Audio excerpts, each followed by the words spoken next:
This video sponsored and dedicated to This is Ski Lodge over at the Stephen Schnee channel. Yes, it is a great show. Lots of community, lots of fun, lots of great music, folks. And I support it 100%.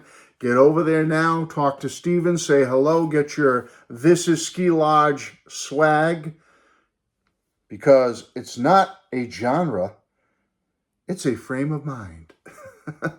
Folks, they got mugs. They got t-shirts. It's a fun place. There's a lot of good friends for you over there. They're waiting for you. They're waiting to welcome you in with open arms. Head over to Stephen Schnee's channel. Check out This is Ski Lodge every Tuesday night at 9 p.m. Eastern Standard Time. You will not regret it. Some of the greatest music ever made. Okay, folks, I'm back for a Beatles-orientated video. This is dedicated to my loyal viewer and I hope subscriber. I'm pretty sure he subscribes. Lee at the Big Reveal. Thank you, Lee, for this suggestion. I'm happy to do so and tackle this topic for you. Now, I've heard about this album supposedly over the last couple of few weeks. I thought about doing a video about it, but with Lee asking me to look into it a little more, I decided to do it. Here's how the story goes, or this is what's been reported, that John Lennon was planning on recording and releasing an album after Walls and Bridges. Now, I know Rock and Roll came out in 1975 after Walls and Bridges, but Rock and Roll was an album of covers. He had recorded most of that before Walls and Bridges. Anyway, a new studio album from John Lennon was supposedly in the works. This is the story, that John was planning on recording some stuff after Rock and Roll, finishing up some stuff he had been working on just before Rock and Roll during that 74, 75 time period, and that he was going to release this project or this album around 1976. It would include the album and also a potential TV special that would be affiliated with the album. That was supposedly what the story has said. There was even talk that Carlos Alomar was going to be helping him put a band together to record this album. I mean, all this information is coming in, folks. I don't know where the foundation, where it all originated from. I just know that we know the history, that John never did release a studio album right after Walls and Bridges in 1976. And matter of fact, he didn't release new studio material until Double Fantasy in 1980.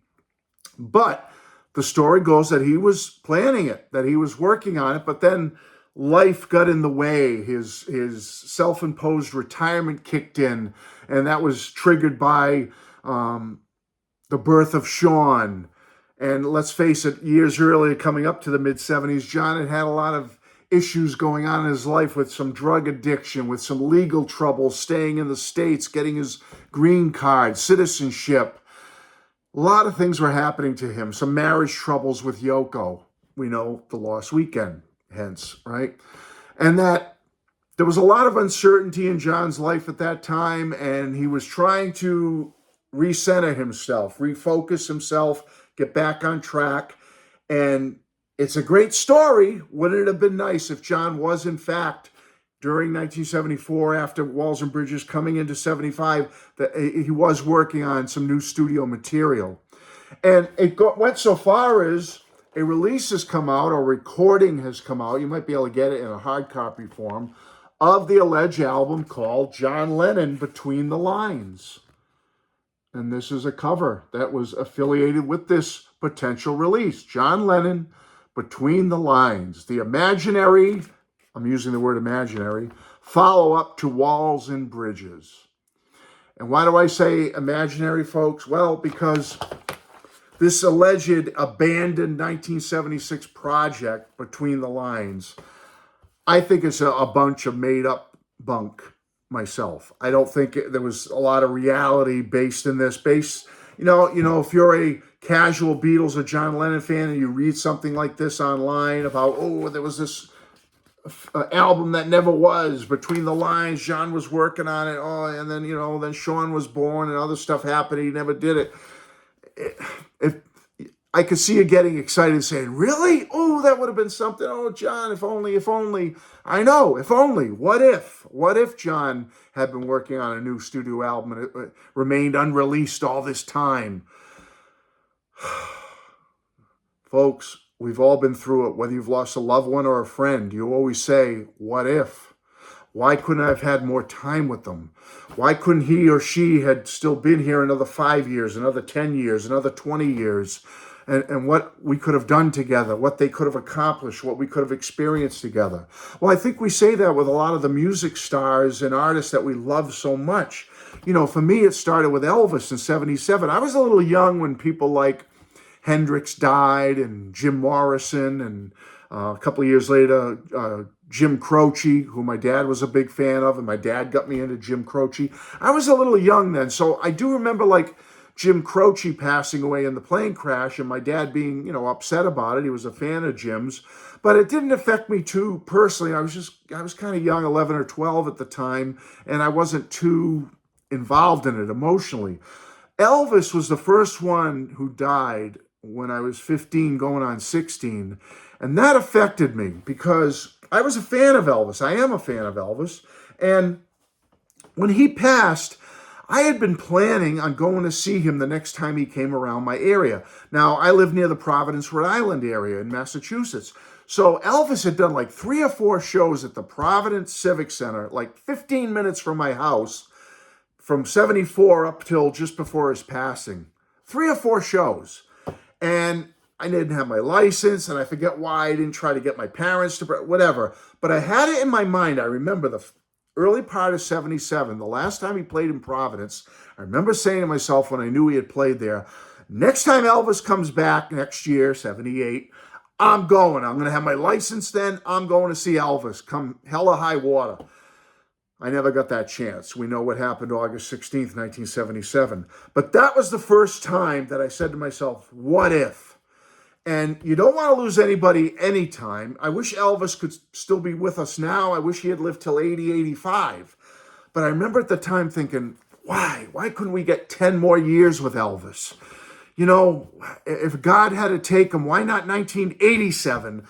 So then he could have had till age 52, and we could have had more tours, maybe more albums, more, Elvis collaborating with other modern day artists, like the Everly Brothers with Paul McCartney writing songs for them. And look at what happened with Johnny Cash and American Recordings. Look at Roy Orbison and Mystery Girl and the album he put out right before his passing. Why couldn't we had that with Elvis? I remember being upset. Why not more time with Elvis? Elvis was the first one. And then obviously 3 years later, we lost John. And I did the same thing all over again. Why? Why now? Why right after he makes his comeback? Double Fantasy. Why? He was going to tour in 1981. He was going to go back to England. He was going to do all these things. Follow-up album. Why? What if? So we get this report of this what if.